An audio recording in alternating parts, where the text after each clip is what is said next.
of each other to currently greater acceptance of each other.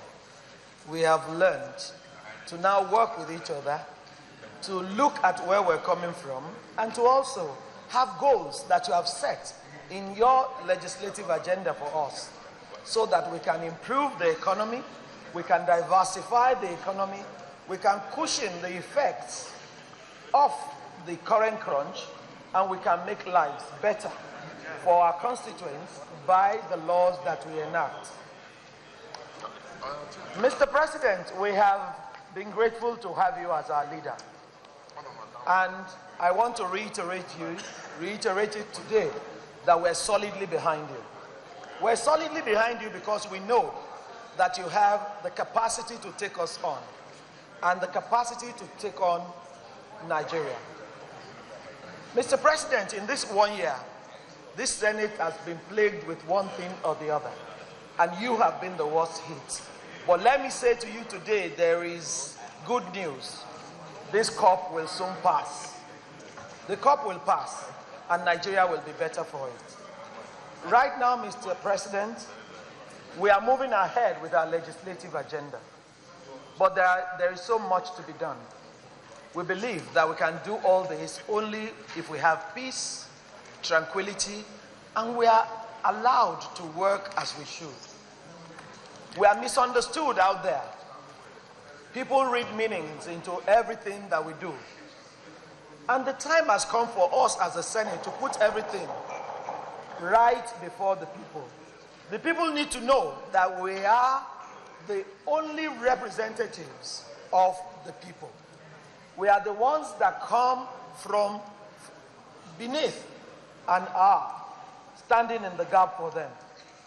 And that, because we have put together a leadership, they must support us so that that leadership can lead Nigeria to the promised land that we expect. Nigeria belongs to us all, whether APC, PDP, or Labour. And we will work together in the spirit of oneness and ensure that this Senate progresses. Mr. President, like I always say in that Fatiha that I love the most, Idina Sirantali Mustaqima. It is only the good Lord that shows the way. The good Lord will show you the way.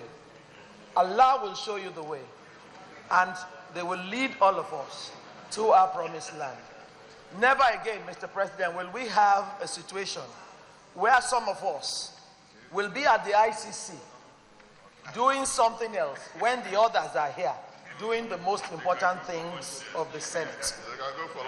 Never, Mr. President, will we also have a Senate that is bashed back and front by people who don't understand us. And never again will we find those who try to divide us and think that we will step aside from the works of our hands and the leadership that we put in place. Mr. President, right now 27 states cannot pay salaries. There is a need for this Senate to sit down after this event to now look at what we can do for our people. Most people believe only in government, as in my state. Husband and wife work for the government, and now for months they've not been paid. Death that way is imminent, and we should not allow our constituents to die. Mr. President, I thank you for this opportunity. I thank God for the opportunity of coming to the Senate, because I tried it once before. And I wish the President a quick recovery. And I also wish Nigeria a very, very quick recovery, because we need it. Ramadan Kareem to our Muslim brothers. And of course, God bless you all. Thank you very much, Mr. President. Senator Jibrin Barrow. Thank you, Mr. President. My name is Barrow Jibrin. I represent Kano North in this hallowed assembly. Mr. President, let me start by congratulating you, your deputy, and the entire leadership, and indeed the entire senators, for spending 1 year in office working for the people of this country. Mr. President, the performance of this Senate in this 1 year is commendable. I would say so far so good. We started by hitting the ground running. This was done through the crafting of a legislative agenda which set out those things that really change the fortune of this country to make it a greater nation.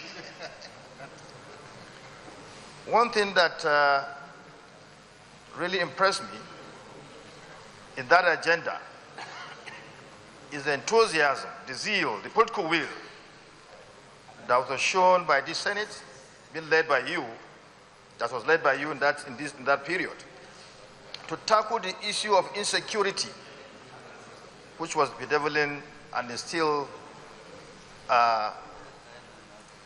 bedeviling this country. But to a larger extent, the menace of insecurity, particularly the Boko Haram insurgency, has been reduced substantially.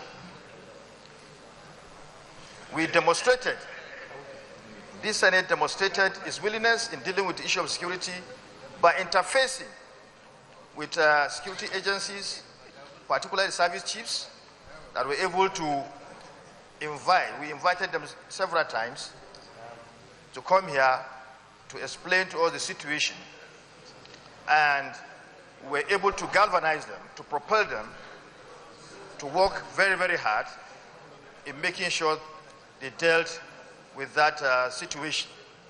In fact, our zeal to tackle the problem was demonstrated by your visit to Maiduguri, the center of the insurgency, to confer and to see those that were deeply affected by the insurgency, the IDPs.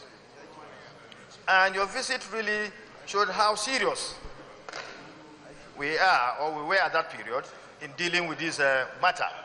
It was the first time that the Senate visited that area, particularly Maiduguri. It was a demonstration of our willingness to deal with that, to deal with the issue of insecurity in this country. Mr. President, I want to also commend the Senate for taking the issue of our economy seriously. It was really placed at the highest point of our agenda to find a way of revitalizing our economy, which of course we've started by making laws, by amending our laws in order to create the enabling environment for the private sector to thrive. Of course, the private sector is the engine of modern economies. Any economy that the private sector is not up and running, that economy is doomed. You've led the Senate to organize stakeholders, to organize agencies like the World Bank, the DFID, to come up with a blueprint on how to change the fortune of our economy. You've also led the Senate to organize a business roundtable dialogue to a kind of find out the legislation that we need to amend in order to create that enabling environment for the private sector to thrive. Mr. President, we are beginning to see the fruit of that initiative through the amendments that have been... You have to round up, sorry. In order to bring them in tune with international best practice standards.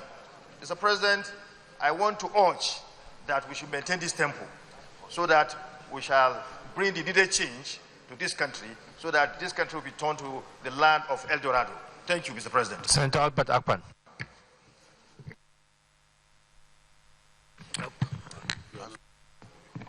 Thank you, Mr. President.